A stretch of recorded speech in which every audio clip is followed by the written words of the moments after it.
उसके विषय में बताइए। पूछिए भाई, जो पूछना है पूछो। जो वर्ल्ड कप को लेकर के सबसे बड़ा सवाल तो यही है कि वर्ल्ड कप के बाद में पीएम मोदी खुद मिलने के लिए आए और पीएम मोदी ने जो है आप सभी लोगों को जो हौसला बनाया है, लेकिन राहुल गांधी ने जो है वर्ल्ड कप को लेकर के जो है एक छीटाकशी की है। उन्होंने कहा कि वहां पर एक पनौती थे जिसकी वजह से ये मैच आ रहा है, तो उस पर आप क्या कहेंगे? यार ये कंट्रोवर्सी वाले सवाल हमारी समझ में तो आते नहीं, क्योंकि आप इस सवाल को कंट्रोवर्सी में ले जाते हो। बेसिक चीज़ों पे ध्यान दो, जिस चीज़ पे आपने पूरे 2 महीने से मेहनत की है उस चीज़ पे ध्यान दो। ये पॉलिटिकल एजेंडा, ये जो चीज़ें आप जो बीच में लाते हो, मुझे समझ नहीं आता ये सब चीज़। अच्छा, तो अब जो क्या रहा जो वर्ल्ड कप में क्या कमियां लगी हैं आपको कि कुछ और सुधार की ज़रूरत है? यार ओवरऑल तो आपने देखा है कि बहुत अच्छा परफॉर्म रहा है सबका, क्योंकि 11 में से 10 मैच जीते हैं, 10 में से 10 जीते थे उस टाइम। सो कॉन्फिडेंस की कमी नहीं थी, स्किल की कमी नहीं थी। मुझे लगता है कि एक बैड डे हो सकता है, जो वो किसी भी टाइम हो सकता है। मेरे हिसाब से वो दिन हमारा नहीं था। मेरे हिसाब से कुछ एग्जीक्यूशन में थोड़ा सा, या फिर हम थोड़े रन कम रहे, वो सब चीज़ें आप काउंट कर सकते हैं। ऐसा कोई चीज़ नहीं थी जो हमें डाउन करे या मोरल डाउन हो, कॉन्फिडेंस की कमी हो। शामी भाई, रन भी बहुत ज़्यादा नहीं बन पाए और विकेट्स भी नहीं ली जा सकी, तो क्या शाम का वक्त हो गया था, पिच की कोई बात थी, या ओस का कुछ इफेक्ट रहा बॉलिंग में? देखिए, हमेशा आप लोगों ने देखा ही है कि जब शाम को बैटिंग होती है, डे नाइट मैच में जब सेकंड इनिंग आती है तो बैटिंग के लिए और बेटर हो जाता है विकेट, तो वो एक फैक्टर हो जाता है और विकेट थोड़ी स्लो भी हो जाती है, फास्ट बॉलर्स को उतनी मदद नहीं मिलती, तो वो एक रीज़न रहा है। सामी भाई आपने जो है आपने पूरे देश में नहीं पूरी दुनिया में अमरोहा का भी नाम रोशन किया है, भारत का भी नाम रोशन किया है, और सरकार यहाँ आपके यहाँ पर स्टेडियम के लिए बाकायदा यहाँ ज़मीन तलाशी जा चुकी है, उसका प्रस्ताव जा चुका है, उसको लेकर क्या कहेंगे आप? उसके लिए सबसे पहला थैंक्स बोलना चाहूँगा सरकार का भी, और जिसने भी ये स्टेप लिए हैं सब ने मिलकर, स्पेशली उत्तर प्रदेश सरकार ने, क्योंकि बहुत ज़रूरी है। अपने यहाँ टैलेंट बहुत है और बहुत बच्चों को ज़रूरत है कि स्पोर्ट्स में भी आगे जाएं, लोगों को जागरूक करें।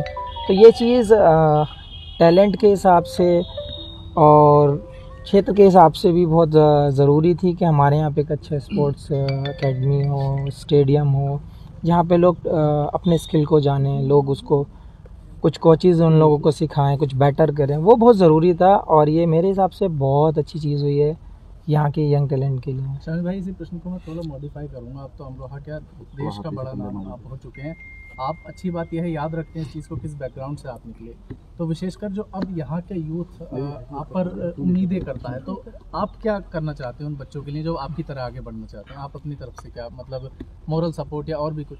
देखिए, हमेशा से मैं बात करता आया हूँ, क्योंकि जब जो जनरेशन आ रही है, जो टाइम अभी का दिख रहा है लोगों में, जो हमारी ज़रूरतें बन गई हैं, तो मेरे हिसाब से एजुकेशन, हेल्थ, स्पोर्ट्स, ये सारी चीज़ें काउंट करके हम अच्छा कल्चर क्रिएट कर सकते हैं।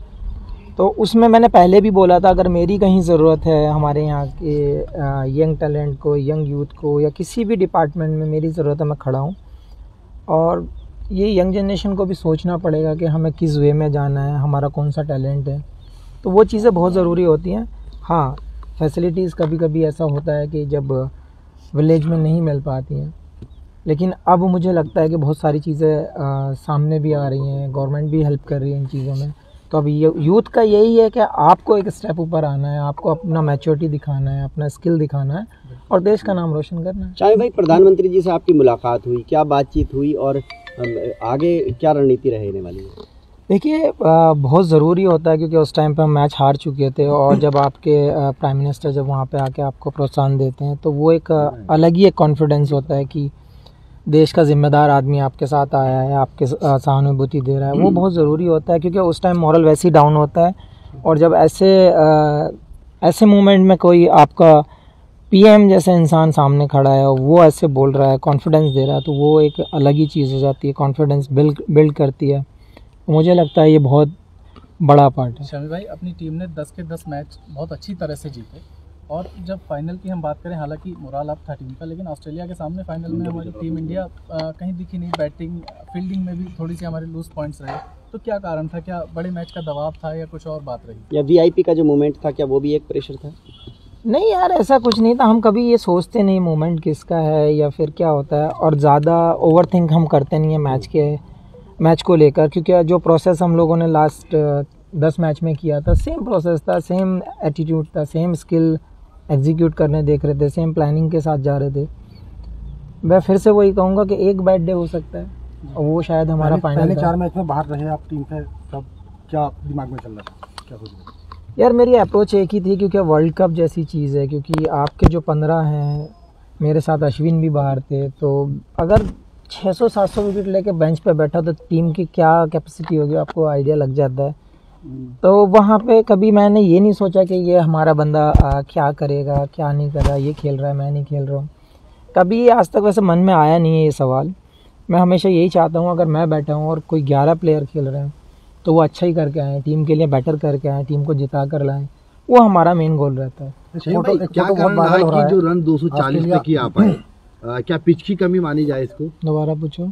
क्या कारण रहा स्कोर जो कम रहा, स्कोर जो कम रहा है, या पिच की कमी मानी जाए इसमें, या फिर जो प्रदर्शन करना था, जैसे आस और उम्मीद तमाम आवाम को आप लोगों को लगी थी, तो उसके लिए क्या संकेत हैं आपकी तरफ से? देखिए बहुत सारी चीज़ें काउंट, टेक्निकली अगर आप देखना चाहें तो डे नाइट मैच में हमेशा बैटिंग शाम को अच्छी होती है, पिच स्लो हो जाती हैं, वो सब चीज़ें काउंट तो आपको करनी पड़ेंगी क्योंकि वो टेक्निकल हैं।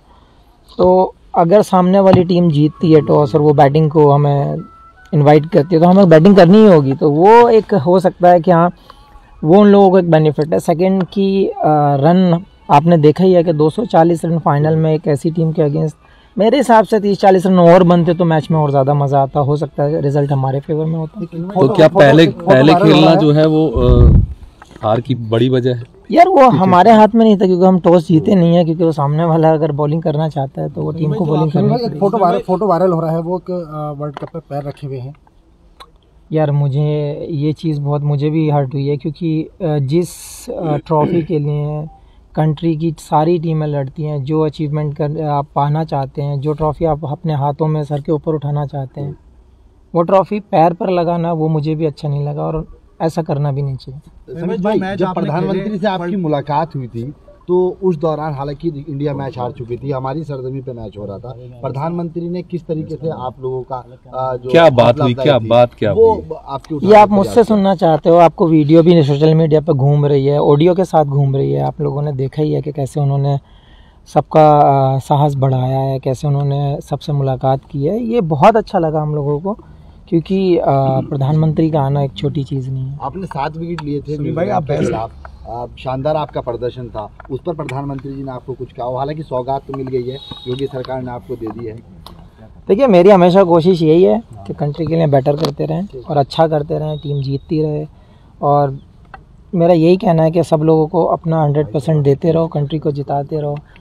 सौगात की तो हम कभी नहीं सोचते हैं, सौगात ये दी है, ये हमारा सौभाग्य है कि हमारे डिस्ट्रिक्ट के लिए एक स्टेडियम मिला है, उसको अच्छे से यूटिलाइज़ किया जाए, उसमें से कोई ना कोई प्लेयर बाहर निकल कर आना चाहिए, उस चीज़ पे हमारा फोकस होना चाहिए। समीर भाई, आपने लॉकडाउन में लगातार यहाँ मेहनत की, क्या उसी का नतीजा कि आप जो है लगातार इसमें विकेट लेते रहे? भाई मेहनत हमेशा रंग लाती है, आपको पता ही है, सब लोगों का कहावत में भी यही है।